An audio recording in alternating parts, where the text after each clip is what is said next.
14 ఏండ్లు కాబట్టే ఆడేమో ఏర్వడు ఉంటున్నాడు. పిలగానికి రేషన్ కార్డు లేక మస్తు తిప్పలైతున్నదో వల్ల పిలగాళ్ళను బల్లె చేర్పించేటప్పుడు ఆదాయం సర్టిఫికెట్ కావాలంటే రేషన్ కార్డు ఉంటేనే ఇస్తామని వాళ్ళు అంటున్నారు. కొత్త ఎప్పుడు ఇస్తారంటే ఇంకేం తెలియదని డీలర్ రాజేశం అంటున్నాడు. అంత పరిశాన్ ఉన్నదో వల్ల రేషన్ కార్డు లేక ఆరోగ్యశ్రీ కార్డు కూడా లేకపాయే. దావకానకు అటు ఇటు పోయినా కూడా మస్తు తిప్పలు కాబట్టే అనిగో ఇన్నొద్దులు చాలా మంది జనాలు రేషన్ కార్డు లేక మస్తు తక్లీఫ్ల పాలైనరు. ఇక మీ కష్టాలన్నీ తీరినట్టేనా ఎట్లనంటారా?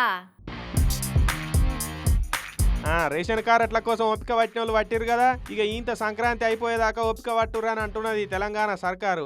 పండుగ వెళ్ళంగానే కొత్త రేషన్ కార్డులు ఇచ్చేందుకు ఇగ్రోన్ చేస్తున్నదట సర్కారు. అసెంబ్లీలో రేషన్ కార్డులు ఎప్పుడు ఇస్తారని విపక్షం వాళ్ళు అడిగితే మంత్రి ఉత్తమ్ సార్ లేచి పండుగ తర్వాత ఇస్తామని చెప్పుకొచ్చిండు ఇట్లా. मैं आपको ये हाउस द्वारा अश्योरेंस देना चाहता हूँ, अभी संक्रांति के बाद हम ये जो है एक्सरसाइज जो है राशन कार्ड इश्यू का शुरू करेंगे और हर बीपीएल फैमिली को स्टेट में हम नया राशन कार्ड देने वाले हैं और जल्द से जल्द पूरा करेंगे.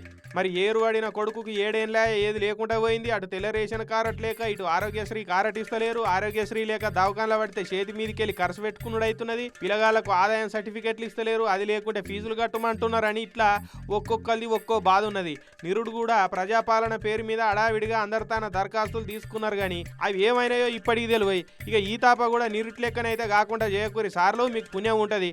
మరి ఇక చెట్ల మీద ఇస్తరాకులు గుట్టినట్టయితే చేయకూరి ఇప్పటికైనా. పండుగ తర్వాత ఇస్తే మాకేం పరిశాన్లు ఉండయిగా అని అంటున్నారు. రేషన్ కార్డులు ఎప్పుడెప్పుడు ఇస్తారా అని కళ్ళు కాయలు కాస్తాటు ఎదురు చూస్తున్న జనం.